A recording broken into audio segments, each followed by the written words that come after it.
Պատմեմ ձեզ մի առակ։ Մի վարպետ, նկարիչ, մեկ անգամ իր մատիտին որոշեց դասեր տալ, խրատել։ Եվ ուրեմն 4 կարևոր կետ ասաց մատիտին։ Ամենից առաջ ասաց՝ հիշիր, որ դու մատիտ ես, փայտ ես, բայց քո ամենակարևոր մասը, ամենաօգտակար մասը գտնվում է քո ներսում, դա քո միջուկն է։ Երկրորդ կարևոր կետը՝ հիշիր, որ որպեսզի լավ գրես, ժամանակ առ ժամանակ ես քեզ պետք է որ սրեմ։ Դա կլինի քեզ համար ցավոտ, դա կլինի քեզ համար ոչ այդքան հաճելի, ինչ որ մի մաս քեզանից կպակասի անշուշտ, բայց եթե ես քեզ չսրեմ, դու լավ չես գրի։ Երրորդ խորհուրդը, որ տվեց մատիտին, այն էր, որ շատ հաճախ գրելու ընթացքում սխալներ գուցե կլինեն, վրիպակներ, ձախողումներ։ Քո վերջավորությանը ասաց վարպետը, ես կտեղադրեմ մի փոքրիկ ռետին, որպեսզի երբ որ դու սխալներ գործես, կարողանաս ջնջել եւ շտկել քո սխալները։ Եվ ամենակարևորը, եթե ցանկանում ես, որպեսզի միշտ ճիշտ գծես, լավ նկարես եւ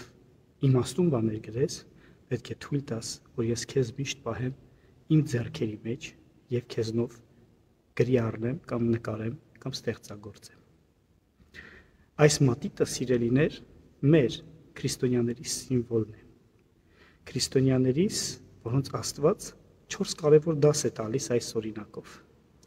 Առաջին հերթին Աստված հիշեցնում է մեզ, որ մենք մարդ ենք, մսեղեն ենք, մարմնեղեն ենք եւ ֆիզիկական, բայց մեր ամենակարևոր մասը գտնվում է մեր ներսում։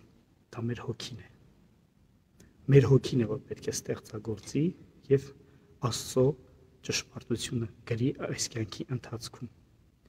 Երկրորդ, Աստված մեզ հիշեցնում է, սիրելիներ,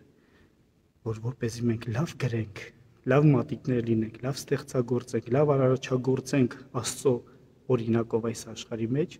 ժամանակ առ ժամանակ պետք է թույլ տանք, որ Աստված մեզ սրի։ Դրանք մեր փորձություններն են,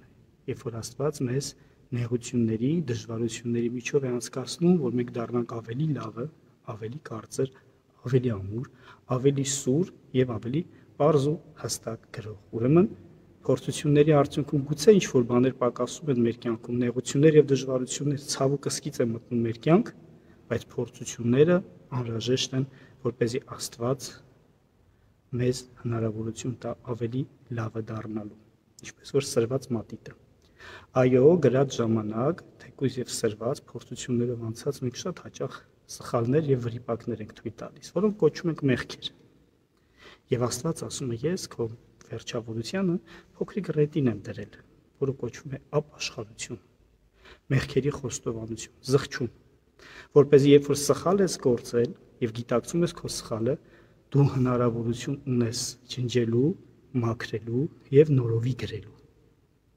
Եվ այդ ապաշխարությունը, սիրելիներ, մեզ մաքրում է մեղքից, մեզ մաքրում է չարի սատանայական իշխանությունից։ Եվ ամենակարևորը Աստված այս մատիտի օրինակով հիշեցնում է մեզ 4-րդ դասը։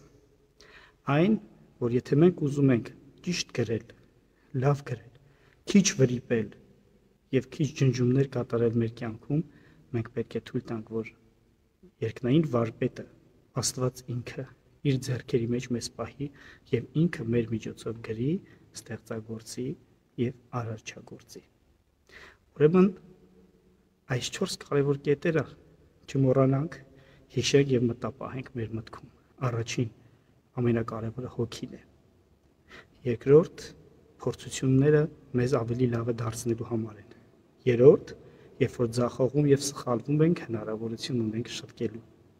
ապաշխարությամբ։ Եվ երրորդ, որպեսզի լինենք լավը, կատարյալ եւ ճիշտ քրիստոնյաներ, մենք պետք է թույլ տանք, որ Աստված մեզ վերցնի իր ձեռքերի մեջ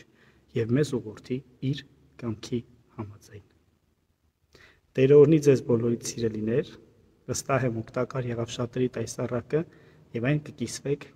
ձեր ընկերների եւ հարազատների հետ եւ ձեզ համար կդարձնեք կյանքի սկզբունք մատիտի օրինակով։ Մնաք խաղաղությամբ, Աստված հետներդ։